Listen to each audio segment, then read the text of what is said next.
Ladies and gentlemen, please put your hands together for Tracey Curtis-Taylor.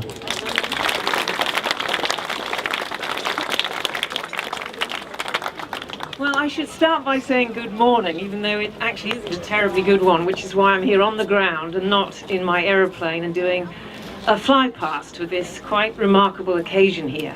I've never been to Herne Bay before this week. I came up on Tuesday just to have a look at the site, and I was going to operate from Maypole.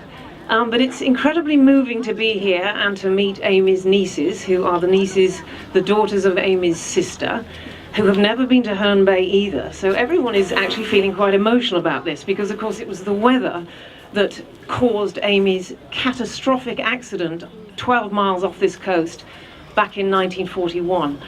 So again, I can't pay a high enough tribute to Jane Preston. Jane contacted me after I came back from Africa on my Soul Pilot flight from Cape Town back to England at the end of last year. And one of the first things I received was a long and compelling email from Jane Preston saying that she had read the book about Amy Johnson. Midge Gillies is actually here today signing copies of her book on Amy called Queen of the Skies.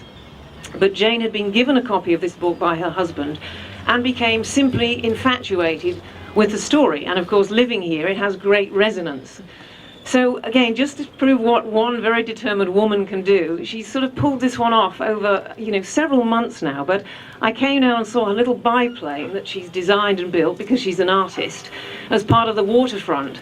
And of course, today, the unveiling of this board on the waterfront, which I hope again will just be the forerunner of what they hope to achieve here, which is a statue of Amy Johnson looking out to the estuary where she lost her life on that fateful day.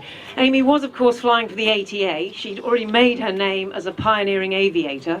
So what really put her name on the map and, of course, won her global acclaim was her astonishing flight in 1930, flying from the UK solo to Australia. And when you see those pictures of Amy, in her shorts in Burma, and just battling on through the elements, through unknown terrain, flying through volcanic ash clouds and across oceans, I mean, it quickens my pulse even now to read it.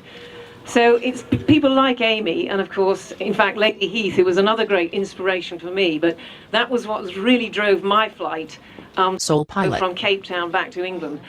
I've flown vintage aeroplanes for most of the last 30 years, so I got into this at a young age, I suppose, but I was raised in Canada. My father was a journalist. I don't come from an aviating family. In fact, we had a pizza restaurant in the north of England. But I had my first flying lesson at 16 in Canada, and then when I moved to New Zealand in the mid-1980s, I followed my twin sister out there, and that's when I started flying in earnest.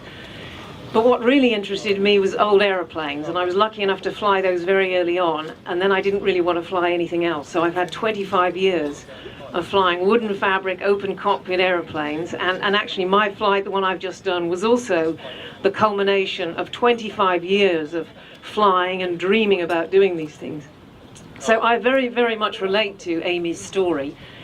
And what you have to do to, I suppose, achieve yourself in a different kind of way. So Amy, I think, was a very unusual person. She came from a sort of middle-class family in Hull, and had many years of frustration, I think, trying to find her real raison d'etre. And then in her mid-20s, she's in London, she's working as an independent woman, and she goes out to Stag Lane and just starts watching aeroplanes, and from that moment she's hooked. And that is actually the story of many of the early female aviators. They started flying and that was it. I mean, there was no physical impediment to them flying, but of course it was still very much a male-dominated world. And the story with all these early girls is that, they were battling the male establishment to try and achieve themselves and to work as commercial pilots. So in doing these flights, they were really trying to prove that women could get out there and do it perhaps better than the men. But it was the girls that captured the imagination of the world. And I think Amy was, for my money, I think, is probably the most outstanding, because she just went on. But of course, by her early 40s, she lost her life flying for her country with the ATA. So I think it's just tremendous that everybody's turned out today. I'm so sorry I'm not sort of flying overhead in my Boeing Stearman, the spirit of Artemis, but I'm going to come back. I just want you to know that. So when we finally get this statue of Amy on the waterfront, so there'll be a big fundraising effort over the next year or two, I'll be back with the aeroplane in better weather.